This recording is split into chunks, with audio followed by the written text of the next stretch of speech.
Ano ang grade nyo sa presidente sa zona niya?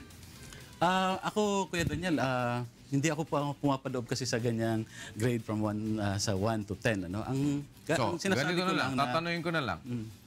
Are you satisfied with the State of the Nation address of the President? now, as it was, nadismaya tayo at nalungkot tayo dahil Lagi ka namang nadidismaya, parang wala ka na. Lagi ka rin malulungkutin ka rin. Pero mayroong mga sinabing we are expecting sana na may statement siya uli doon sa kontraktualisasyon. Ano na ba? Endo. Endo. Dahil na-mention yan sa first, malaking problema yan ng ating mga... Endo pa nga nangyayari. sa reformang agraryo. Endo pa mai-report. Hindi pa. Sa Freedom of Information Bill, sa peace talks, no? Yun. Pero meron din siyang sinabi doon. Halimbawa, sabihin, yung sa mining, no? At kung paano kailangan tugunan ito ng Kongreso na yung continued plunder ngayon sa ating natural resources ay mahinto na.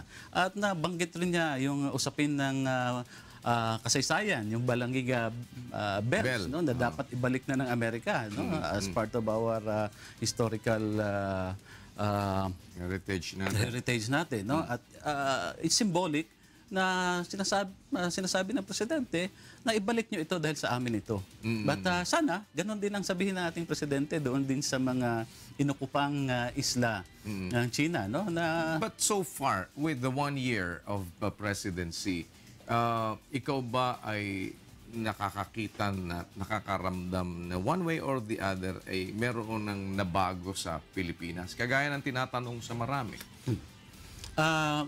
Isang patuloy na sinasite ko dyan at nabanggit ko na ito kay Daniel, no? Yung usapang pangkapayapaan. Ano?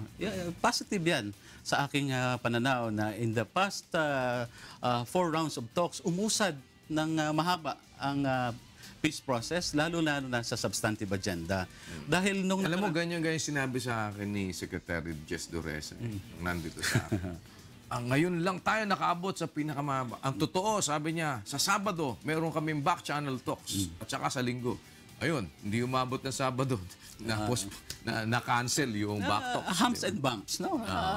Meron talaga humps and bumps along the way. But dapat hindi tayo bumigay doon. Dahil may inabante na. So these are the things na tingin mo medyo positibo on the part. But generally, you will still give the President a failing grade sa kanyang 1 year ng panunungkulan? Tingin ko may ginawa siyang mabuti at meron din kailangan pa siyang maraming gawin. Ano? Sa maraming gawin, talaga maraming kailangan pa siyang gawin. Sa unang taon, dapat ngayon, pagtuunan na niya ng pansin, sa unang taon niya, focus siya doon sa kanyang gera. No? Bloody war on drugs at saka itong against the criminality. No?